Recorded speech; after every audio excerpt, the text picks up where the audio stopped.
Es artesanal. En Alemán seleccionamos la miel de los mejores apicultores. Es salud. Déjate cuidar por los beneficios de nuestra miel. Es natural. De flor de romero, azahar, eucalipto, lavanda y muchos más. Hace 5 generaciones que Alemán te ofrece todo un universo de sensaciones para los 5 sentidos. Alemán. De las mejores flores, la mejor miel. Y ahora un nuevo episodio de Con B de Salud.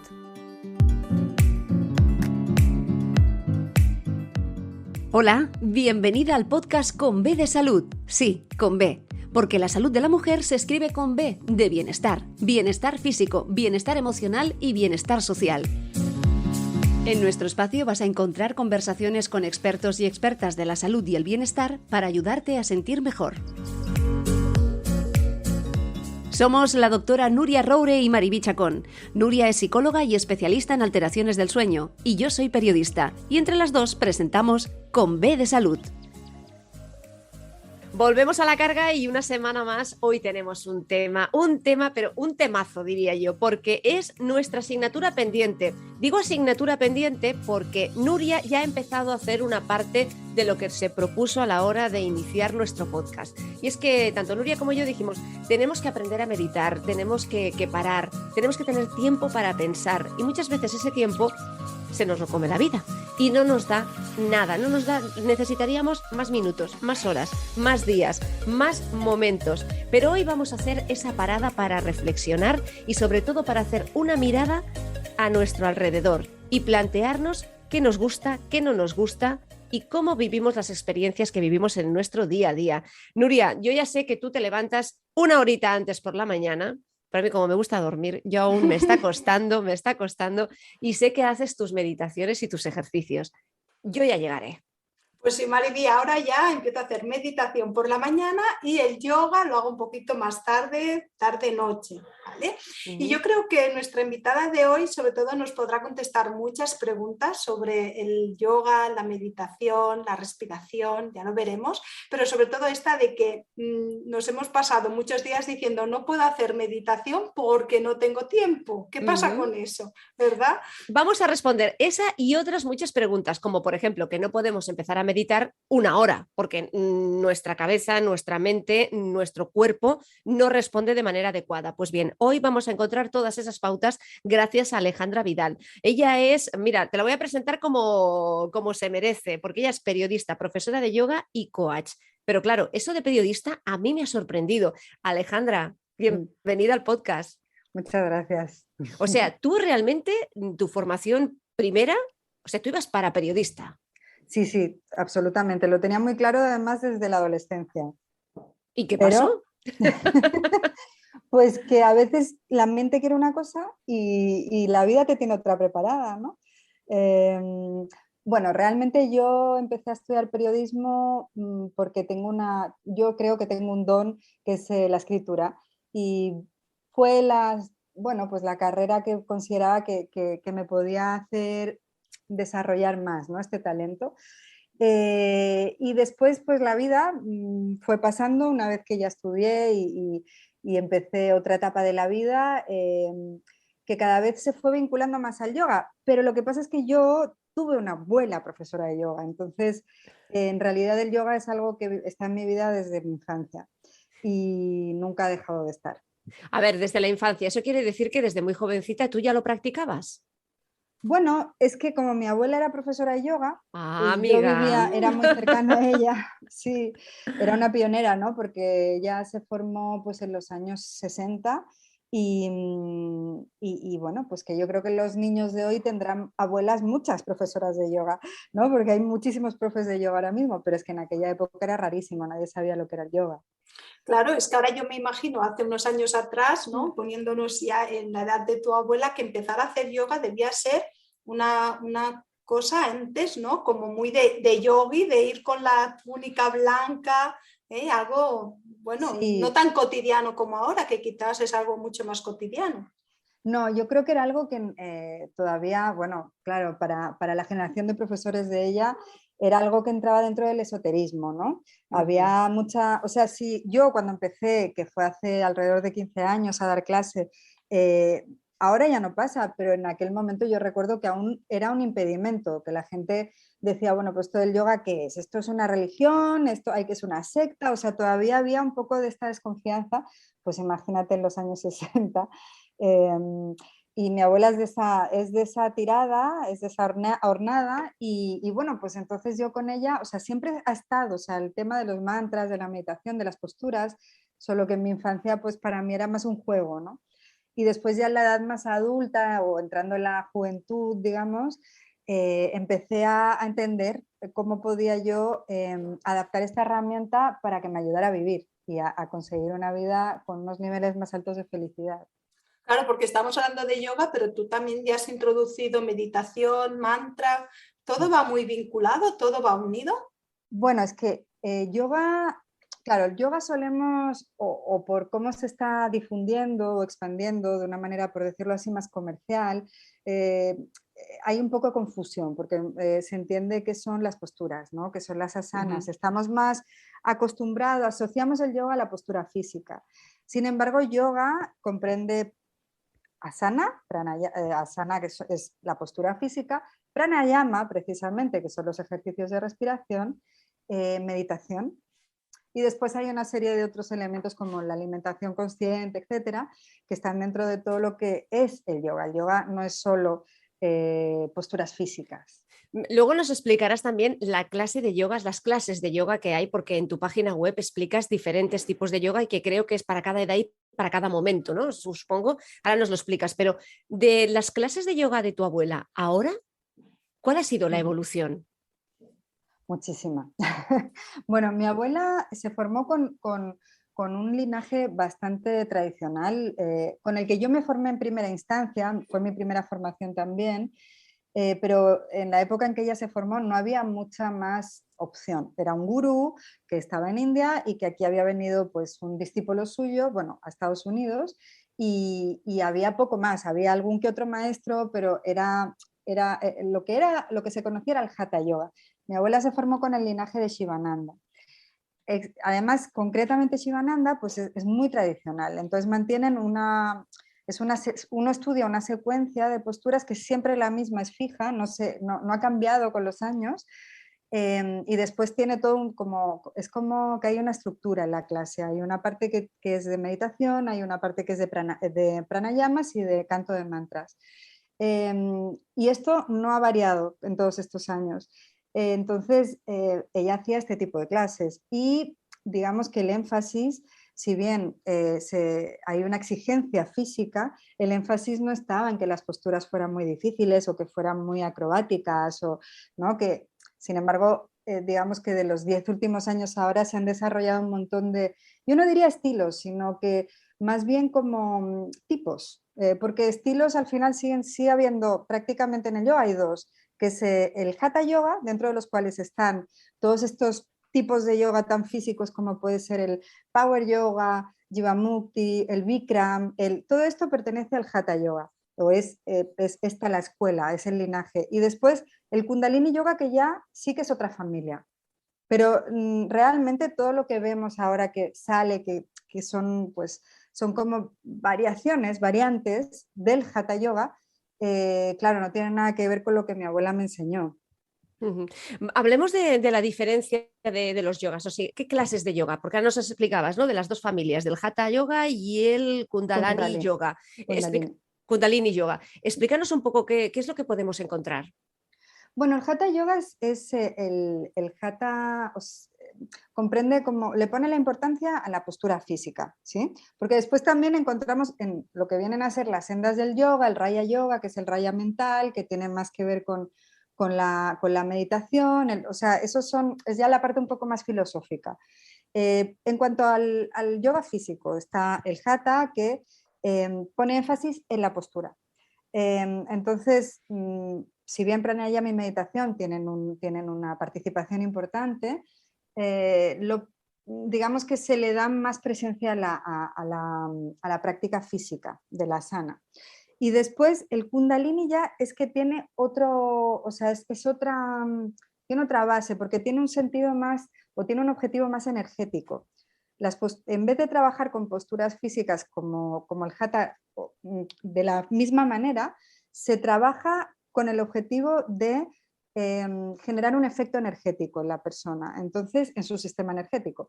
Entonces, no hay unas secuencias como en el Hatha Yoga, que viene una postura, después de la otra, el saludo al sol, y se van haciendo como, por decirlo de alguna forma, una coreografía, ¿no? El Kundalini trabaja con lo que se llama kriyas, que es la repetición de posturas para conseguir un efecto energético sobre un órgano o sobre el sistema energético en concreto, o incluso con una emoción, para limpiar el miedo, por ejemplo. ¿No? Bueno, ahora ya empiezo a entender muchas veces cuando hago alguna práctica, ¿no? y me conecto a alguna clase, las diferencias de lo que está trabajando cada una. Yo a veces cuando la gente dice, no, porque yo si voy a una clase de yoga me pongo muy nerviosa porque todo es como muy lento, muy pausado. Claro, depende, ¿no? Porque yo ahora, por ejemplo, veo que, como decías, hay algún yoga que es un poco más dinámico, como el Power Yoga o el Fit Yoga, ¿no? Que ya empiezan a mezclar las posturas de yoga con incluso algo más fitness, ¿eh? Quizás para empezar estas personas que tienen esta sensación, comenzar con alguna sesión cortita de este tipo de yoga les puede ayudar a introducirse. Sí, sí, totalmente. Yo, bueno, de hecho, mi práctica personal es bastante dinámica, porque esto también va, pues a lo mejor tú vas a una clase de un calendario de un sitio y te toca un profesor y al final ese profe va a reproducir su estilo, quién es él, lo va a reproducir en la clase. Y después vas a la misma clase con el mismo título y otro profesor y te encuentras con otra película, ¿no? Entonces, yo, de mi experiencia y sobre todo, bueno, yo he tenido un centro de yoga durante 6 años aquí en Barcelona. La experiencia que tengo es que si alguien viene sin ningún tipo de contacto anterior con este mundo más relativo pues, a la meditación, a aspectos energéticos, y viene pues de hacer una vida pues, a lo mejor de gimnasio simplemente y no tiene relación con estos términos, lo que mejor le entra es llegar a clases más dinámicas, que de alguna forma no tienen el enfoque en aspectos más mentales o más meditativos. Entonces, a medida que la persona, y ahí engancha más pues con la parte física, que es lo más fácil. Entonces, una vez que la persona ya como que se ha, como por decirlo así, enganchado a venir a clase, y ya pues por ahí le metes 2 minutos de meditación o la repetición de un mantra y que cante, pero si a alguien lo pones a cantarte un mantra y a 20 minutos de meditación en su primera clase, es muy probable que no vuelva.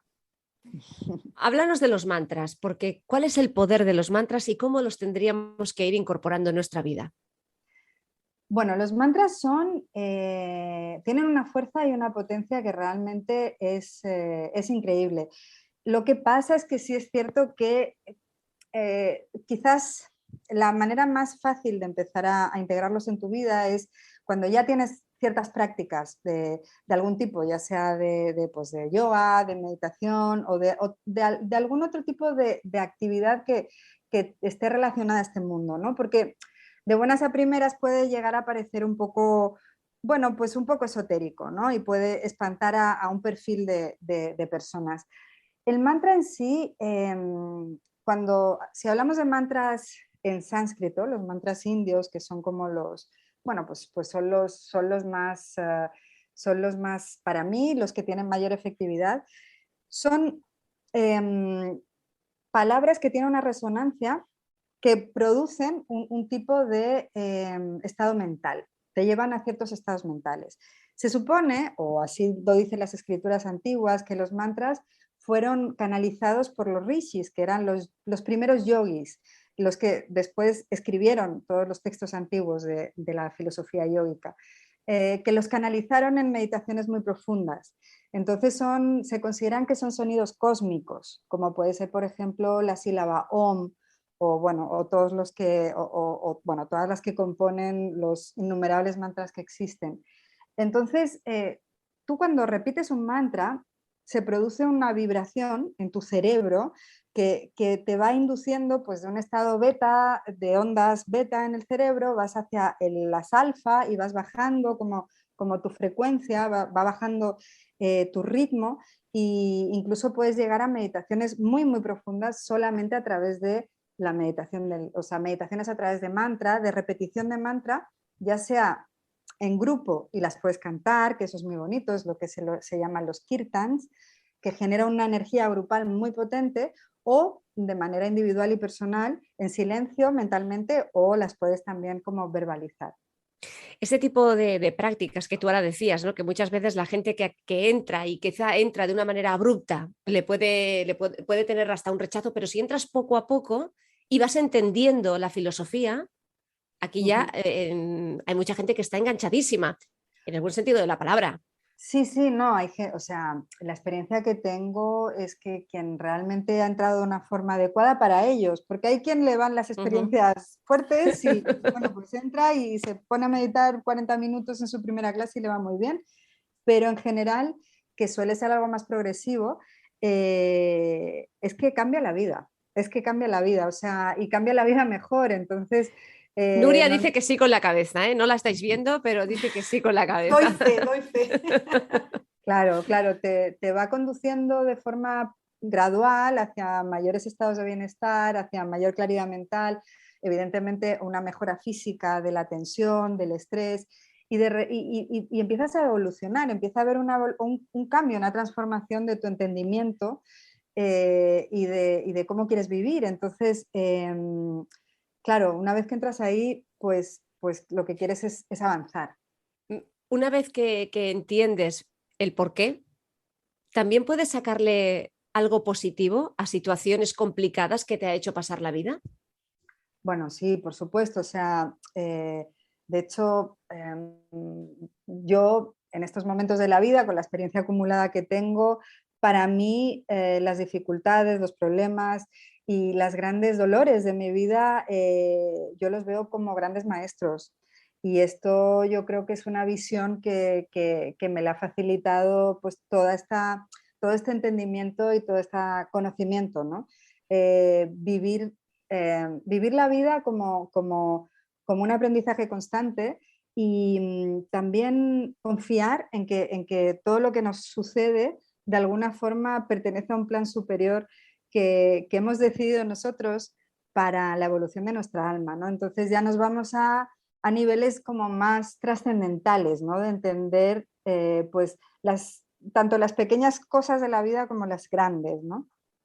Es como decías antes, Mariby, quizás que nos falta un poquito parar y autorreflexionar, mirar más hacia el interior, no estar viviendo tanto hacia el exterior, el hacer cosas, el tener cosas, sino un poquito más el ser, ¿no? El ser como persona, el autorreflexionar, el autocrecimiento también, que muchas veces el hecho de parar es lo que nos ayuda, porque tenemos unas vidas que generalmente todo el mundo decimos, es que no nos da la vida. Yo esta frase con mis pacientes los oigo a diario, la vida no me da, no llego a todo y encima pretendes que haga meditación, que pare 20 minutos cada día, pero ¿cómo lo voy a hacer si no puedo?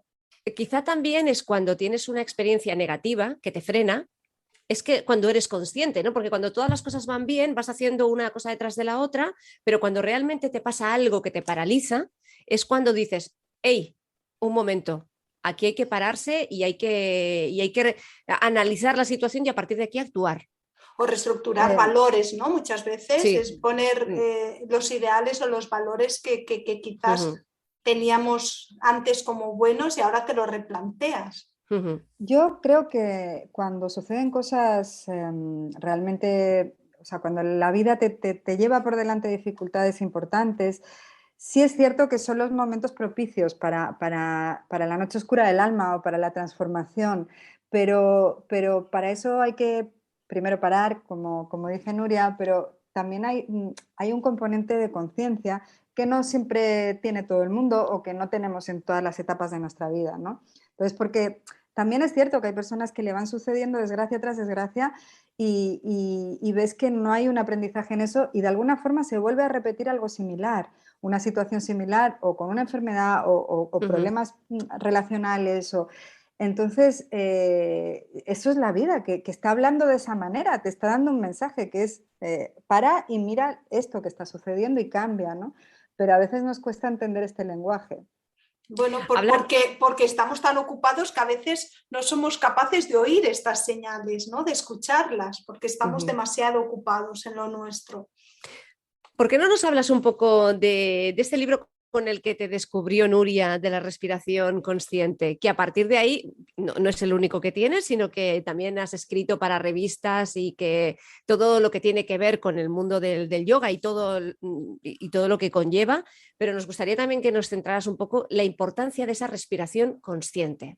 Sí. Bueno, este libro, empiezo un poco contando el libro se llama Respiración Consciente y es un libro introductorio con prácticas. La última parte del libro son una serie de prácticas para diferentes fines a través de la respiración y después en la parte introductoria, digamos, pues hago una descripción acerca de la importancia de una respiración consciente. La respiración creo que es uno de nuestros grandes olvidados porque si te das cuenta nos acompaña desde el momento en que inhalamos por primera vez y la última exhalación está en el lecho de muerte, ¿no? Entonces nos acompaña todo el tiempo, es una compañera constante en nuestra vida y le prestamos muy poca atención. Cuando paradójicamente la respiración tiene una importancia vital y podemos transformar nuestro estado físico y podemos transformar también nuestras emociones a través de una respiración consciente. Pero respiramos de manera mecánica la mayor parte del día, si no todo el día. Y después otro dato interesante es que en estadísticas, digamos, de nuestra respiración diaria, solo aprovechamos un 30% de la capacidad pulmonar, porque hacemos una respiración muy, muy superficial. O sea, el hombre, digamos, el hombre moderno respira solo con un 30% de capacidad, lo cual tiene un montón de consecuencias a nivel físico, a nivel emocional, relacionadas con el estrés, etcétera, que me parece interesante reflexionar, ¿no? Cómo estamos usando tan poco esta gran herramienta para nuestro bienestar. ¿Y cómo sería una respiración consciente? Porque a veces cuando yo les digo a los pacientes tenéis que aprender a respirar, ¿no? Y me miran con una cara que dicen, oye, llevo 40 años respirando, me vas a enseñar ahora a cómo tengo que respirar. ¿Cómo sería? De una forma sencilla. Sí, bueno, una respiración consciente básicamente es una respiración presente, con la mente presente, que te des cuenta de que estás inhalando, qué está pasando al interior de tu cuerpo, estás expandiendo el pecho, los pulmones se llenan. Lo ideal sería llevar el aire hacia el abdomen. La respiración ideal para conseguir ciertos estados de serenidad es abdominal y que sea profunda y rítmica. Ese es como, o sea, es una respiración a la cual se le dedica un tiempo. O sea, que una inhalación tenga un tiempo, que la exhalación también, que puedas inhalar y usar la mayor capacidad posible pulmonar y exhalar y liberar la mayor cantidad de dióxido de carbono también, porque el problema de la exhalación cuando es muy breve es que nos quedamos con este dióxido de carbono y esto va generando una serie de deficiencias a nivel del organismo. Y para sentirnos bien, para empezar a gozar de este bienestar, ¿cuántas veces tendríamos que repetir estas respiraciones y cuántas veces al día? Yo creo que para empezar, claro, la rutina, ¿no? Como que el hábito hace al monje, ¿no? Entonces, para empezar, yo cuando alumnos también me preguntan, pues que están muy desconectados de su respiración, cómo empezar en este camino, ¿no? De conciencia de la respiración, yo creo que sí que es bueno, pues, proponerse al día hacer 5 minutos, aunque sea eso, por la mañana, 5 minutos incluso en la cama, ¿no? Cuando estás ya a punto de dormirte, de volcar tu atención en tu respiración y que lo empieces a hacer de esta manera. Si es abdominalmente, mejor. Incluso algo muy sencillo, pero que es un ejercicio muy bueno, es hacer, por ejemplo, una inhalación en 4 tiempos y una exhalación en 4 tiempos, pero contar los tiempos y que sea lento y sereno, porque si no también puedes sentarte simplemente a mirar cómo estás respirando de una forma muy agitada y eso tampoco nos va a llevar a estos niveles de conciencia. Y después, sobre todo lo recomiendo, hacer este ejercicio cuando sienten que les está subiendo el nivel de estrés o de ansiedad. Y entonces, a medida que van viendo que realmente es como una especie de salvavidas en ese momento, solamente conectar con tu respiración, pues de forma automática ya lo van empezando a integrar o a adaptar en su día a día. ¿Hay de diferencia de estas respiraciones con el mindfulness? Bueno, el mindfulness es, o sea, la respiración, es que es mindfulness. Al final, esto podría ser un ejercicio de mindfulness, perfectamente, porque el mindfulness, digamos que lo abarca todo. Puede ser, tú puedes hacer mindfulness con respiración, pero puedes hacer mindfulness mientras lavas los platos, por ejemplo, o mientras estás dando un paseo y estás poniendo, el mindfulness al final es poner atención plena en el acto que estás realizando. Entonces, la respiración es una de las posibilidades que te da, una de las herramientas que puedes usar para practicar mindfulness. Y con la meditación, porque muchas veces se confunde también meditación con mindfulness. ¿Sería lo mismo? Sí, es que es lo mismo, o sea, es lo mismo. Es lo mismo, sí, mindfulness y meditación tienen un mismo objetivo, que es centrar la mente en un objeto.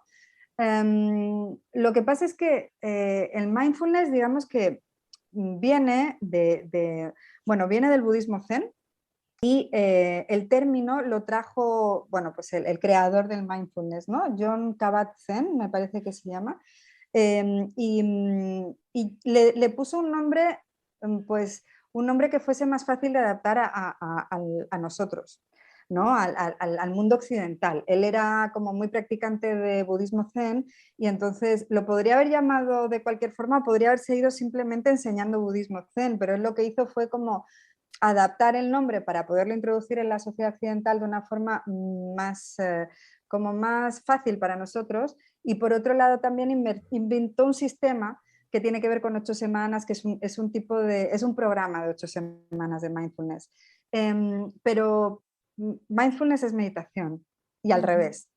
Y después la meditación, digamos, hay diferentes como linajes o diferentes tipos de prácticas espirituales que meditan y pueden meditar sobre otro tipo de objetos. Pueden meditar pues, con la repetición de mantras, se puede meditar también a través de visualizaciones, se puede hacer el yoga nidra, es un tipo de meditación a través de la inducción a la relajación. Hay otros como objetos para meditar, ¿no? Y el mindfulness sí que es de atención plena en una actividad. Tú tienes muchos libros de mi primera sesión, de mindfulness, de meditación, de respiración consciente, pilates, reiki, pero hay un libro que me encanta y es Yoga para Ejecutivos. Ah, Que claro, Sí, muchas sí. veces son los primeros que dicen esto de yo no tengo tiempo, a mí esto del yoga no me sirve, yo no sé desconectar, ¿no? Porque tengo una mente que está súper activada todo el día. Son personas que a nivel cognitivo tienen unas altas bueno, necesidades cognitivas y cuando muchas veces quieren frenar, quieren parar, no pueden. Y les dices, pues haz yoga, haz meditación, y es como un contraste total. Y cuando yo vi te este miran libro con cara pensé, extraña, ¿no? Te miran con cara extraña claro, cuando dices, haz yoga. ¿Cómo? ¿Qué me estás contando, no? ¿qué pueden encontrar en este libro, Alejandra? Bueno, pues Yoga para Ejecutivos fue bueno, lo saqué hace unos 6 años atrás, también o 5, y viene de toda una experiencia después de unos 8 años que tuve con una empresa bueno, pues que yo también creé, que es Yoga Corporativo. La experiencia que tuve, ¿no? Durante todos esos años de dar clases a ejecutivos y directivos. Entonces, lo que hago es, de alguna manera, resumir o identificar los beneficios del yoga, adecuarlos a su entorno. O sea, vale que el yoga sirve pues, para sentirnos mejor, para el bienestar, para conectar más con tu ser interior, etcétera, pero eso quizás a un directivo pues no es su objetivo vital. Entonces, lo fui usando su lenguaje y dándoles los objetivos que para ellos realmente sí resultaban como interesantes, ¿no? Que tiene que ver más pues, con toda la parte cognitiva, con el liderazgo, con la asertividad en los equipos, etcétera.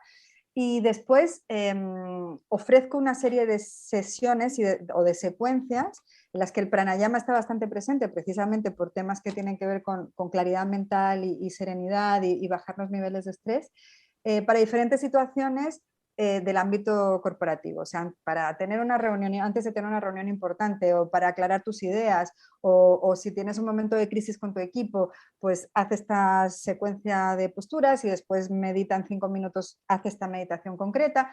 Y entonces pues adapté la experiencia a lo que vi durante esos 8 años. Es maravilloso porque lo único que hiciste es aplicar lo que haces en las clases, pero con un idioma y sobre todo con un lenguaje que fuera directo a lo que ellos necesitaban en ese momento. Sí, y con los beneficios que creo que les interesaban más, ¿no? O sea, Exacto. como traduciendo los beneficios a su ámbito. Alejandra Vidal, periodista, profesora de yoga y coach. Hay una pregunta que todo el mundo tiene que responder cuando viene a nuestro podcast y es que como Nuria es experta en alteraciones del sueño, preguntamos, ¿cómo duerme Alejandra Vidal? Pues últimamente muy bien, la verdad, y además estoy como volviendo a retomar el irme a dormir temprano y despertarme temprano, porque yo tengo una hija que, bueno, ahora tiene casi 5 años, pero digamos que los primeros años han sido de dormir poco, entonces pues no había mucho horario, ¿no? O sea, era un poco cuando ya lo permitía. Entonces, la verdad es que ahora que ya duerme toda la noche y del tirón, pues estoy yéndome a dormir bastante temprano, la verdad, antes de las 10, y es una maravilla. Y me estoy levantando a las 6 a practicar. Además, es que me permite tener un montón de tiempo para mi práctica de yoga, mi meditación antes del desayuno y todo esto. Y bueno, y lo valoro muchísimo. Ahora que hablamos del sueño, hay un yoga que creo que es el yoga nidra, ¿verdad? Que está muy, bueno, muy recomendado para dormir y descansar mejor, porque lo que conseguimos en este sentido es sobre todo esa relajación muscular, física, ¿no? Y mental. Exacto. Sí, el yoga nidra tiene bueno, es muy restaurativo, ¿no? Tiene un objetivo que es muy restaurativo y es un tipo, o sea, para que se entienda, por si alguien no ha escuchado nunca hablar de él, no es el yoga de las asanas, de figuras, de ejercicios físicos, sino que tú estás tumbado en posición de relajación y la persona que guía la clase o que te está haciendo la sesión de yoga nidra te va haciendo una relajación guiada que puede ser desde un cuento hasta puede ser algo relacionado pues, a una visualización de una situación concreta de relax, etc. Entonces, bueno, a esto se le pueden meter elementos como unos cuencos o unos olores, unas fragancias, aceites, y ya le das como todo un ambiente mucho más amplio. Pero se trata de llegar a niveles de relajación que tu cuerpo realmente descanse como si fuera el sueño. Entonces restaura mucho. O sea, una sesión de yoga nidra, alguna vez leí una estadística de cuánto, o sea, de que una sesión de yoga nidra de 40 minutos, por ejemplo, significa, por decir algo, 3 horas de sueño, ¿no? Como que consigues esa restauración a un nivel pues de descanso. Hemos conseguido, creo, lo que hemos dicho al principio, crear una atmósfera donde nuestra profesora de yoga nos ha invitado y sobre todo convencido a practicar un poco más la meditación para frenar, para mirar, para observar, para sacar lo positivo de lo negativo y sobre todo para sonreírle a la vida de una manera muy, muy práctica. Nuria, no sé si quedan muchas cosas por explicar y por decir, pero que lo vamos a tener que dejar para otro podcast. Pues sí, Mariby, y yo aprovechando que está Alejandra, casi podríamos acabar con un mantra cortito. ¿Qué te parece, Alejandra? Oye, a mí me parece una idea genial, Vale, bueno, perfecto. estupenda. ¿Sí? Venga, pues, y lo dejaremos ahí. Vale, lo voy a repetir una vez porque tiene varias sílabas, digamos, y después lo hacemos juntas 3 veces. ¿De De acuerdo? acuerdo. Perfecto. Vale.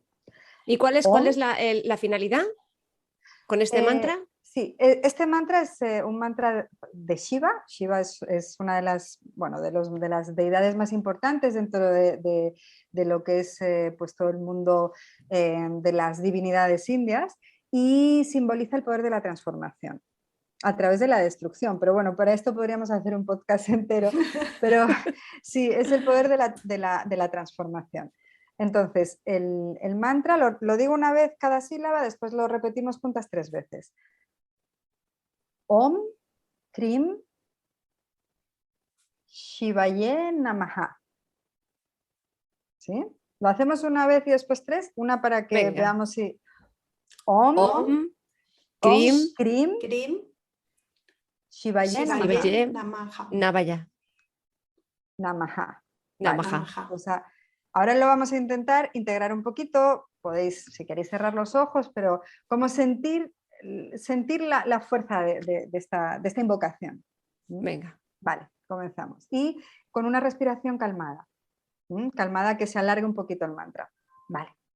Inhala. Om Krim Krim, Shivaye Shivaye, Namaha. Navaya. Om Krim Krim, Shivaye Shivaye, Namaha. Namaha. Om Krim Krim, Shivaye Namaha. Namaha. Esto yo me lo apunto, ¿eh? Si quieres te lo envío.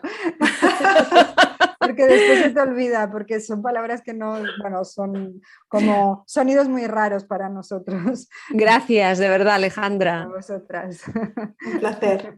Igualmente, un gusto. Muchas gracias por la invitación y aquí estamos para lo que creáis que pueda apoyar. Hasta aquí el episodio de hoy. ¿Te ha gustado? No dudes en suscribirte y así estarás informada de todos los capítulos que, como este, seguro te ayudarán a sentirte bien. Porque recuerda que la salud de la mujer se escribe con B de bienestar. Hasta la próxima.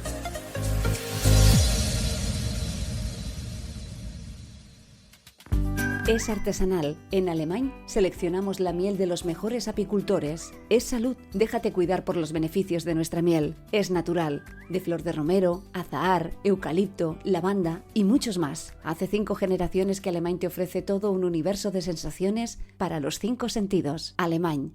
De las mejores flores, la mejor miel.